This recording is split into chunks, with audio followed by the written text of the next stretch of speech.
विकृत गंधिता दोस्तों सबसे इम्पोर्टेंट टॉपिक है ये, जहां हम इसको एकदम सरलता पूर्वक समझने वाले हैं। तो आप इस वीडियो में लास्ट तक बने रहना।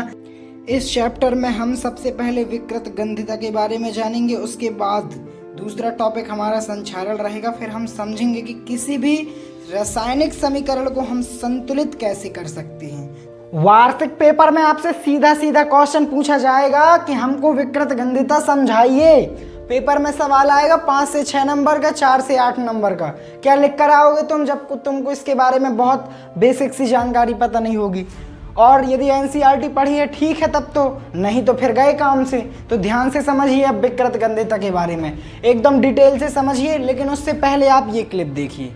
तो इस क्लिप में आपने देखा कि यदि हमने विकृत गंधिता को होने से नहीं रोका तो कितनी बड़ी बड़ी समस्याएं हो सकती हैं। तो चलिए हम इस पूरे कॉन्सेप्ट के जरिए अपनी इस समस्याओं को दूर करते हैं और समझते हैं इसका समाधान और इस प्रक्रिया को। तो विकृत गंधिता एक प्रकार की प्रक्रिया है दोस्तों, ठीक है, एक प्रकार की क्या है प्रक्रिया। और सबसे मेन चीज तो आपकी डेफिनेशन होगी जो कि एकदम सरल शब्दों में आपकी भाषा में लिखा गया है। तो इसको आप पूरी पढ़ लीजिएगा कि तेल एवं वसा युक्त खाद्य सामग्री को लंबे समय तक रखने से उसका स्वाद एवं गंध में परिवर्तन हो जाता है। इस प्रक्रिया को हम विकृत गंधिता कहते हैं। समझ गए? खाद्य सामग्री, कोई भी खाद्य सामग्री ले लो। देखो मेरे पास भी कुछ खाद्य सामग्री रखी हुई है, जैसे मेरे पास ये सिलौनी है, ये देखो। यदि मैं इसको क्या करूं, लंबे समय तक यहाँ पास ऐसे एकदम खुला रख दूं। अब ये जो सिलौनी है ये बेसिकली मैदे और तेल की बनाई जाती है। तो इसमें क्या होगा कि कुछ टाइम बाद कुछ भुंडा टाइप का लग जाएगा, इसके स्वाद में भी परिवर्तन हो जाएगा, इसके स्वाद में भी परिवर्तन हो जाएगा। अभी तो वाह भाई वाह, एक नंबर खुशबू आ रही है, लेकिन आज से कुछ टाइम बाद इसकी जो गंध है, गंध में भी परिवर्तन हो जाएगा। तो इस प्रक्रिया को हम कहते हैं विकृत गंधिता। ऐसे ही कुछ आपको एक और क्वेश्चन देखने को मिलेगा। वो क्वेश्चन है दोस्तों, संचारण के बारे में जानकारी प्रदान करें। ठीक है, तो बेसिकली ये क्वेश्चन आते हैं, इस प्रकार के क्वेश्चन में अच्छे खासे आपको नंबर मिलते हैं, इसलिए इन क्वेश्चन को रेडी करना बहुत इंपॉर्टेंट है। संचारण आपको पता है तो बता दो, नहीं पता तो एकदम शांत हो जाओ और सुनो। आपके घर में खिड़कियां लगी होंगी लोहे की, उनमें देखोगे तो जंग लग जाती है, बस उसी जंग के लगने को हम संचारण कहते हैं। मेरे पास लोहे की एक कैंची है, कैंची जिससे अपन बेहतरीन बाल काट लेते हैं। तो इसमें आप देखोगे ये तो जब शुरू में आई थी तो चांदी जैसी चमक रही थी, तो मुझे लगा कि क्या हमने चांदी खरीद लिया। लेकिन इसने अपना असली रंग दिखाया 15 दिन बाद, जब हम इसको खुले में रखे। तो देखो भाई ये एकदम भूरी भूरी सी लाल लाल सी हो गई है। पता है ऐसा क्यों? क्योंकि इसमें बेसिकली संचारण नामक प्रक्रिया हुई है। इस प्रक्रिया में हमारी जो धातु होती है वो नमी और आर्द्रता और अम्लता, इन कारकों से क्या कर लेती है, अभिक्रिया कर लेती है। इन कारकों के संपर्क में आने से ये संचारित हो जाती है। संचारित होने के कारण इनका रंग परिवर्तित हो जाता है और इनके गुणधर्म भी एकदम विक्षेपित टाइप के होने लगते हैं और इनकी जो धातु है एकदम नष्ट होने लगती है। ठीक है, अब इससे हमको बचना कैसे है, आप इन भाई साहब से जरा सुनिए। तो आपने संचारण से बचाव के कुछ उपाय सुने, और छोटी सी जानकारी और आप इधर पास ले लो कि जब कोई धातु अपने आसपास नमी, आर्द्रता, अम्लता के संपर्क में आती है तो ये संचारित हो जाती है। कौन? हमारी धातु संचारित हो जाती है। इस प्रक्रिया को संचारण कहते हैं। ये जो प्रक्रिया चल रही है यहाँ पास, जैसा मैंने बताया हमारी कैंची में जंग लग गई, इस प्रक्रिया को हम क्या कहेंगे? इस प्रक्रिया को हम संचारण कहेंगे। बताइए कैसा लगा? स्क्रीनशॉट लो। ये क्वेश्चन अभी तक सबसे ज़्यादा पूछा गया है, लगभग हर पेपर में आपको देखने को मिलेगा। आप अभी से पहले के जितने भी पेपर उठाएंगे हर पेपर में आपको ये क्वेश्चन देखने को मिल जाएगा। ध्यान देना है, निम्न समीकरण को संतुलित कीजिए। एक समीकरण आपको दिया जाएगा ये, और आपसे कहा जाएगा कि भाई इसको संतुलित करो।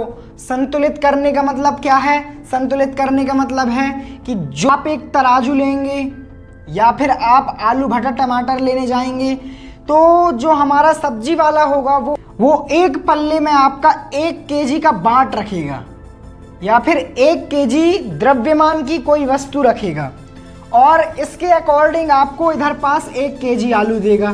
तो आप एक बात बताओ मेरे को, जब ये दोनों पल्ले बराबर होंगे जब ही तो आप उससे आलू लोगे ना कि भाई देखो हमारे 1 किलो आलू हो गए। 1 kg वाला पल्ला ज़्यादा झुका है और आलू आपके कम रखे हैं, 1 kg आपके आलू नहीं है, तो आप क्या उससे आलू लोगे? आप कहोगे कि मेरे को चूतिया बना रहा भैया, मैं ना लूंगा तेरे इधर से। तो रासायनिक समीकरण भी बस इसी सिद्धांत पर आधारित है कि जो हमारा राइट हैंड साइड है वो हमारे लेफ्ट हैंड साइड के बराबर होना चाहिए। ध्यान देना कैसे करते हैं इसको। तो सबसे पहले तो हम इसको सॉल्व करेंगे, इसलिए हम इधर हेडिंग डाल लेंगे हल। समीकरण आपको क्या दिया गया है? KClO3 KCl+O, इसको कहते हैं पोटेशियम क्लोरेट, इसको कहते हैं पोटेशियम क्लोराइड प्लस ऑक्सीजन, है ना। तो ध्यान देना मेरे भाइयों, मेरे प्रिय दोस्तों, यहाँ पास सबसे पहले तो आप यहाँ पास तत्व देख लो कि तत्व कौन कौन से हैं। सबसे पहले आपको पोटेशियम दिखेगा, फिर उसके बाद आपको क्लोरीन दिखेगा, फिर उसके बाद आपको ऑक्सीजन दिखेगा। तो ये 3 तत्व से मिलकर के अभिक्रिया अपनी एकदम रनिंग पे है ना। तो देखो पोटेशियम को अब दोनों तरफ आपको देखना है, राइट हैंड साइड में भी और लेफ्ट हैंड साइड में भी। तो राइट हैंड साइड में सबसे पहले देखो पोटेशियम कितने हैं? पोटेशियम 1 है।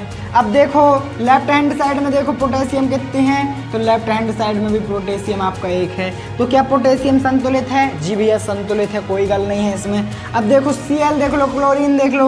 अब आप किसी भी साइड से देख लो, राइट हैंड साइड में देखो Cl कितने हैं? Cl हमारा 1 है। और लेफ्ट हैंड साइड में देखो तो Cl हमारे कितने हैं? Cl हमारा 1 है। ये भी संतुलित, ये भी संतुलित। अब बारी आएगी ऑक्सीजन की, तो यहाँ पास देखो ऑक्सीजन कितने हैं? तो यहाँ पास ऑक्सीजन 1 है। लेकिन जब आप लेफ्ट हैंड साइड में देखोगे ऑक्सीजन को, ऑक्सीजन यहाँ कितने हैं? तो यहाँ 3 है। असंतुलित कौन है? किसका एकदम पारा बिगड़ा हुआ है? तो ऑक्सीजन का पारा यहाँ पास बिगड़ा हुआ है।